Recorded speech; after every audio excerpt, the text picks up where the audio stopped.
기도는 더 큰 믿음을 부른다.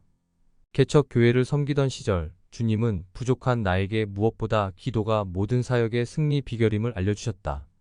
기도하면 주님께서 모든 것을 이루어 주시리라는 믿음으로 온전히 나갈 때 그 믿음을 선하게 보신다는 사실을 보여주셨다. 나는 어려서부터 기도 속에서 주님의 큰 은혜를 체험했다. 그런데 날이 갈수록 그런 은혜는 더하면 더했지 덜하지 않았다. 내가 주님께 구할 때마다 이루어주지 않으신 것이 거의 없었다. 기도는 정말 하나님의 은혜를 얻는 보고와도 같은 것이었다. 또한 그렇게 기도하며 사는 삶이야말로 믿는 자들이 믿음으로 살아가는 비결임도 알게 하셨다. 기도하면 믿음이 더 큰 믿음이 생긴다. 사실 기도의 사람들에게 기도가 응답되는 것보다 더 중요한 것은 기도를 통해 더 큰 믿음을 얻게 된다는 사실이다. 아직 나타나지 않은 증거에 대해서도 이미 이루어진 것처럼 확신하며 살아가는 믿음이 기도의 사람들에게는 생겨난다. 그게 바로 기도의 가장 큰 은혜가 아닐까 싶다. 내가 중학교에 다닐 때였다. 어느 해였는지 축농증으로 심하게 고생을 한 적이 있다.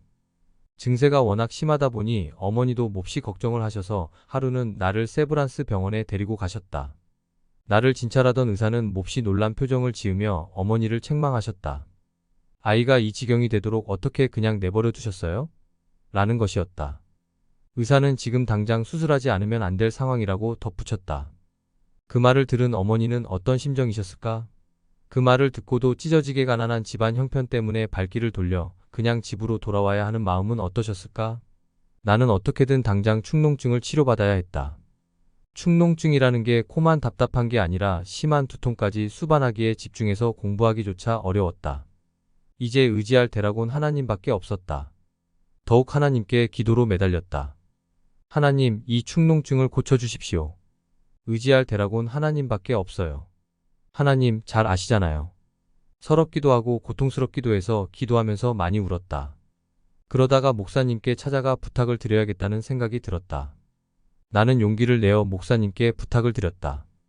기독병원이나 혹은 선교사가 운영하는 병원과 연결을 좀 해줘서 어떻게든 무료 수술을 받게 해달라는 부탁이었다. 그런데 이상한 일이었다. 목사님은 도와주시기는커녕 너는 밤낮 기도하며 사는 애가 도대체 무슨 기도를 했기에 이러냐? 며 오히려 호통을 치시는 것이었다. 그 호통은 내게 믿음의 오기를 심어주었다. 정말 그런 애라는 생각이 들면서 몹시 화가 나기까지 했다. 어린 마음이었지만 나같이 기도 많이 하는 사람의 기도를 안 들어주시면 누가 기도하나? 하나님이 해도 너무 하신다라는 생각까지 들었다. 그래서 굳게 결심했다. 축농증을 위한 기도는 오늘, 내일, 모레까지 사흘만 더 하고 다시는 이 문제로 기도하지 않겠다. 그 후 나는 이 문제로 누가 물어보면 언제나 다 나았다고 말했다. 나 자신은 아파 죽겠지만 기도해서 나았다고 선포했다. 그런데 놀라운 것은 시간이 지날수록 아픈 것 같기도 하고 안 아픈 것 같기도 하면서 축농증 증세가 차츰 사라졌다는 것이다.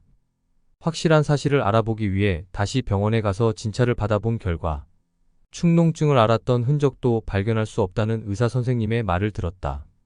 또한 이 나이가 되도록 한 번도 축농증이 재발한 적이 없다. 하나님은 살아계시다. 하나님은 전지전능하시다. 하나님은 신실하신 분이다. 그 하나님께 우리는 기도로 모든 것을 구해야 한다.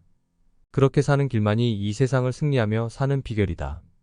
예수님을 믿으면서도 행복하지 않다면 온전한 믿음으로 구하지 않기 때문이다.